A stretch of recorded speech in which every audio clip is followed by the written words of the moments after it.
Hello, and welcome to the video for Playing with Stuff. We're playing with the Nvidia Soul-Remix characters, and now we're adding in more. So the last thing we did was get our sequencer working, but we're still missing more. We don't have any special effects, we don't have sound, we don't have music, we don't have voiceover, we don't have that extra more stuff, and we don't have, of course, have it linked into our sequencer. So let's go ahead and look at that. I'm going to hit P to hide my navigation mesh since I don't need it anymore. And let's look at the other stuff we're going to add. We added our FX variety pack because we're going to add in some fire. But then we also need sound and music. Let's look at the variety pack first for the FX. And then we'll show you how we get sound and music in here, even though we can't import it. So looking at our variety pack, looking at particles, this is the one I liked. This is the Firestorm. And it looks really cool. I like it. And it gives us a nice effect of, oh, we are in impending doom and we're going to die. So I'm going to go ahead and move it into our level to give me the desired effect of what I want. Once it goes off, it's just, personal tweaking and preference. You could, of course, copy, paste locations. But that's the effect I'm going to want. And we're going to want it probably a little more. So what if we do a scale of like 2 and 2? Yeah, that's pretty good. Okay. So, a little taller. Fire tornado effect like that. Let's see if we go 3. Okay. So that's going to be the desired effect I'm going to want in the end. However, I'm going to want it to start off smaller, and it's going to engulf the person, basically. First things first, let's add this particle to our sequencer. And hopefully you figured it out by now how to do it.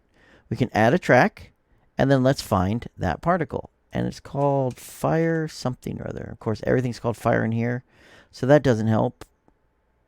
So, yeah, that doesn't help. So let's select our particle effect. Let's find it, where it's hiding at. Oh, what the hell was it called? PKY Firestorm. There we go. So Fire S. There we go. Firestorm. We'll select it. Sequencer. Add track. Actor. Add Firestorm. So now we have our Firestorm down here. And we can key in a couple things in here. So we could call events on it. Or the nice thing is we can do the transform. And that's what I care about.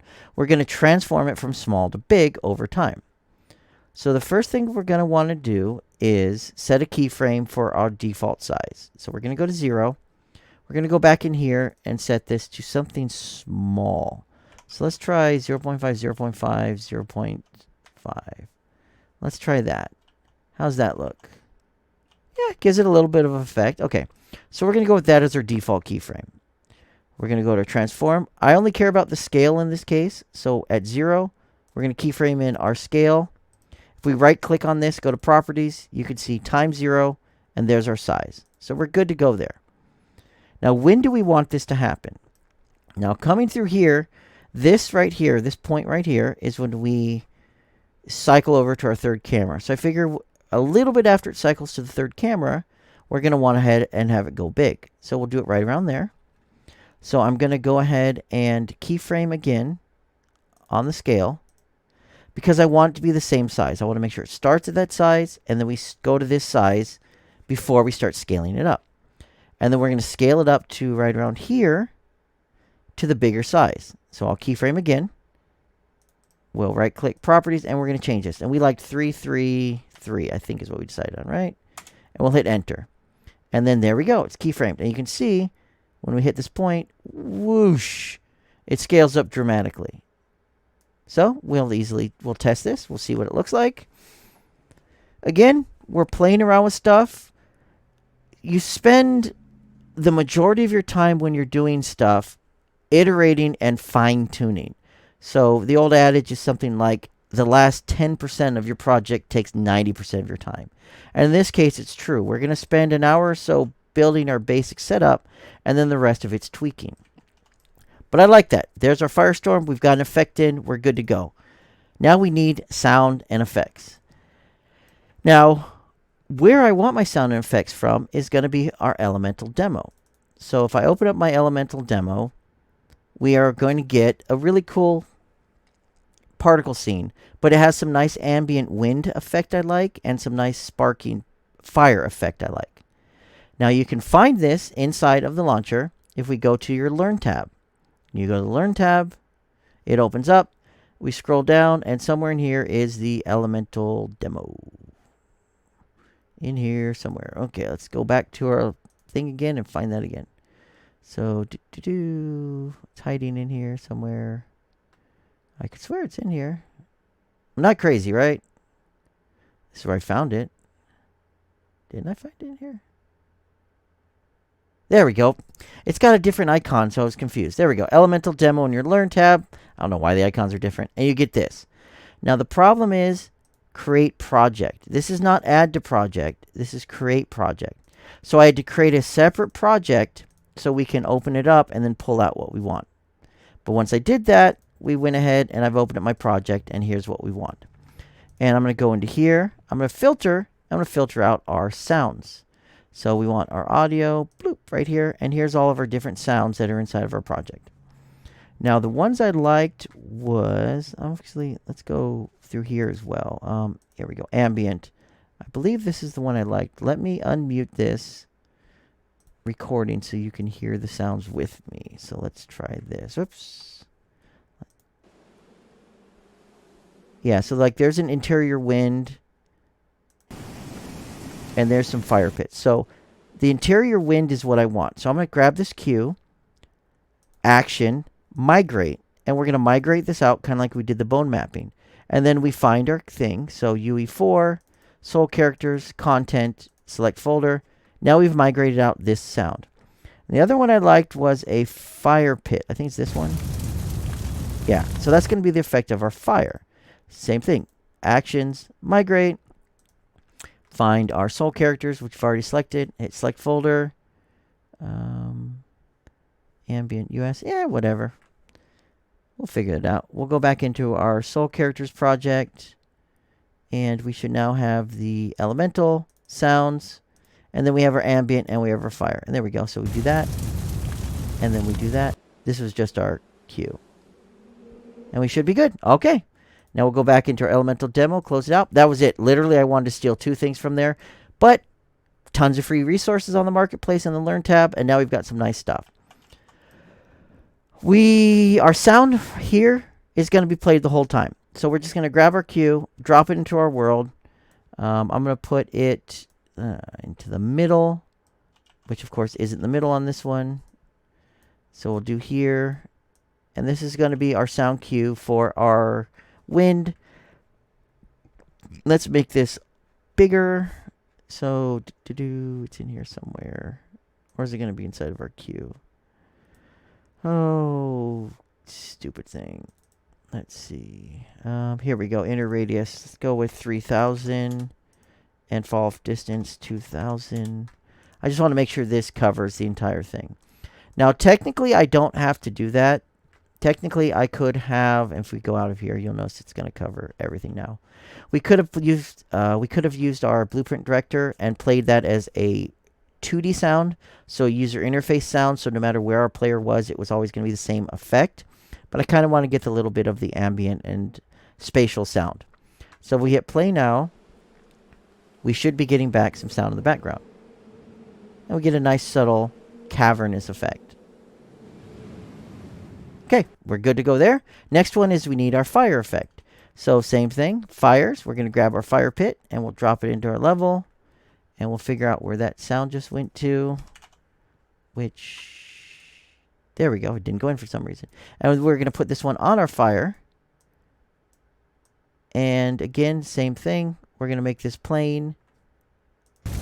Right there. I think that might be a little loud for what we want. So we'll hit play. Yeah, you can kind of hear that way too loud. So let's find that. Let's change our volume multiplier down to something like 0.3. No. Okay, let's try 0.1. Nope. Okay, it's going to be a pain in the butt. So let's find our cue itself. And let's change it inside of here. See, this is still way too loud for what I want. Okay, that might be better. Okay, so let's try 0.15. It might have been too low. Okay, let's try that. The goal here is to have the fire effect being heard when we get near to the fire. But there's a reason why I want it low.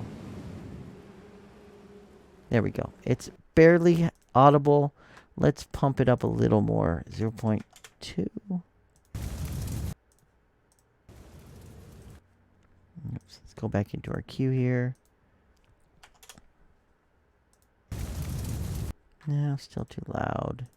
Again, 90% of the work is just goofing off, or 90% of the work is hard. Okay, that should work. Now that we've got that done, what I'm going to do is we're going to now set up a track to increase the sound as our fireball goes up. So sequencer, find our cue, which we've got here. And here's our firestorm. You can see our start and our end for our firestorm going up. Whoosh, to big. So we're going to go to here. We're going to add a track, actor to sequence, the cue. Here's our cue. We're going to go ahead and audio component is what we want. And then on our audio component, we should have a volume multiplier. There we go. We're going to go to here. And we're going to add a keyframe for our volume multiplier because it's set to 0.5. We're going to go to our, let's ramp it up quicker. Here, like that. Properties, we're going to set this to 1. And we'll see what happens. Okay, so we'll hit play. Now we should have a slight fiery sound in the background. Once our fire burst starts, the sound should increase. Okay, not quite the volume I want it. So what if we increase this to 5?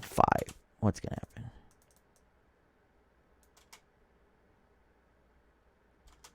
Yeah, okay. So, and I have a feeling it's because of our attenuation radius as well, so I might have to mess with that. Again, tweaking, everything's tweaking. But the point is, we've got our volume in here. We have another component inside of our sequencer. There we go. Okay, and then everything's going to die. So let's move this out a little bit more. We're going to add our final track to this one. We want this to go to the end. We're going to add a fade track. So we're going to go to our fade track. We're going to set our fade. Let's see, it goes up, and then we're going to fade out right around here. So add that for our first point. And then we want to fade out right about here for our second point. Properties, value, properties, value 1. And it fades out. So now it's going to go up, and then it'll fade out. We'll play through that again. And this is basically the end of our sequencer track and what we're going to want. Character walks, cameras are following, effects are playing, particle effects goes up, fades out, we end, and that's where the end of it's going to be. And this red part right here is the end of our sequence when we're done. Let's end it right a little bit after the fade, and this is going to be our completed sequence that we can export out and then turn into our video.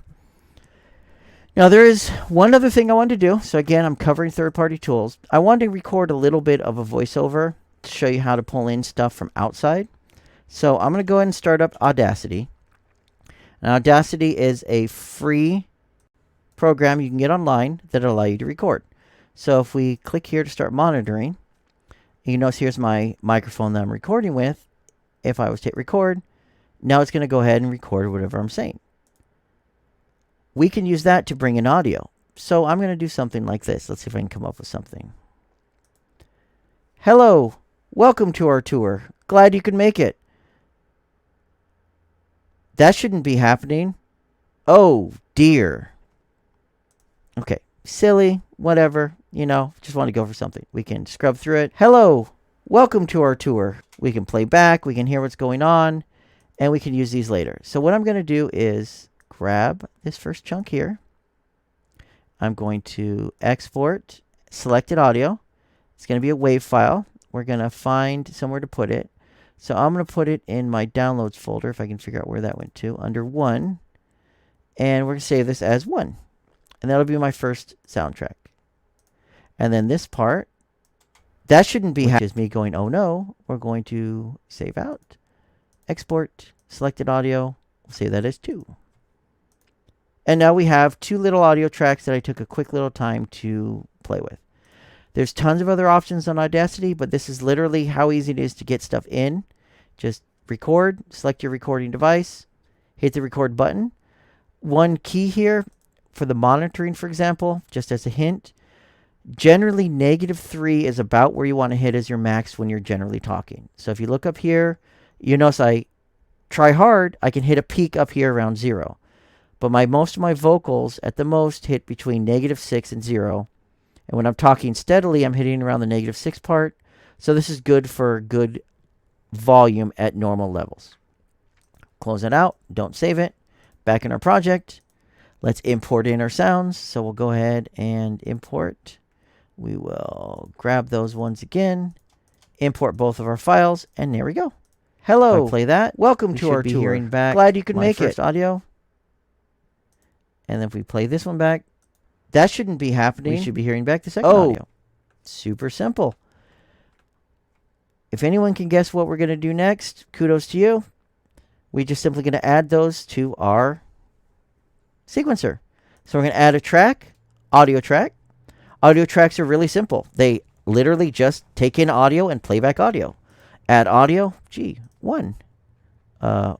Audio, 2. Well, that was really simple. You'll notice it put it near the end because I have that where my scrubber was. Let's move these. So we'll move 1 back to here. Start it up right around here. And then 2 we can actually drag and put here. And we want that one to sync up kind of with our fire event. So maybe right around here. I'm going to unmute this so I can actually hear myself talking. We'll hit play. Hello. Welcome to our tour. Glad you could make it. Heard myself talk back. That shouldn't be happening. Okay. Oh, that was definitely too early. We just drag that a little bit over there. And hit play. Hello. We'll hear back one more time. Welcome to our tour. Glad you could make it.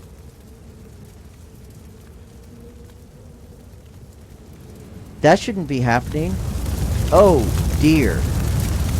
Okay, off by just a little bit. Let's go with that. And then we're done. That is our accomplished sequence. That's the goal of what I was hoping to do here. We have something that we can show off to someone else and play back.